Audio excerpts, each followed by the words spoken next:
فاسألوا أهل الذكر إن كنتم لا تعلمون. تو اے لوگو علم والوں سے پوچھو اگر تمہیں علم نہ ہو. صلو علی الحبیب صلی اللہ تعالی علی محمد صلی اللہ علیہ وسلم. میٹھے میٹھے اسلامی بھائیو، وقت ہوا ہے ایک آسان فتویٰ سننے اور سمجھنے کا. آج کا موضوع ہے روزے کی حالت میں درد کم کرنے والی پٹی باندھنا کیسا.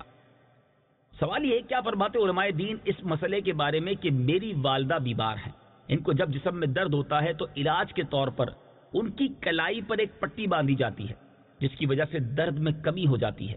اس پٹی میں ایسی دوائی لگی ہوتی ہے جو مساموں کے ذریعے جسم میں جاتی ہے اور درد کو آرام پہنچاتی ہے. آپ شریعت کی روشنی میں ارشاد فرمائیں کہ روزے کی حالت میں اس پٹی کو استعمال کرنا کیسا ہے اور کیا اس کی وجہ سے روزہ ٹوٹ جاتا ہے یا نہیں. جواب، بسم اللہ الرحمن الرحیم.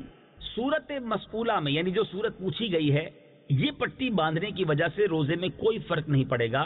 یعنی روزے کی حالت میں ایسی پٹی باندھنا جائز ہے، اس سے روزہ نہیں ٹوٹے گا اگرچہ اس کی وجہ سے مساموں کے ذریعے دوائی جسم میں داخل ہو جائے.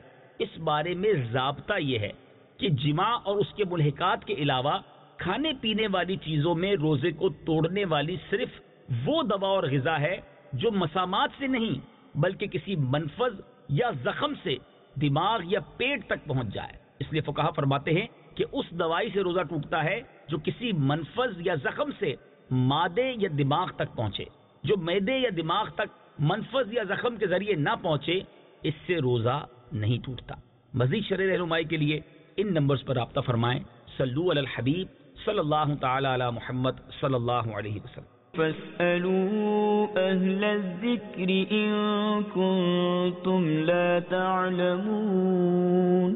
تو اے لوگو علم والوں سے پوچھو اگر تمہیں علم نہ ہو.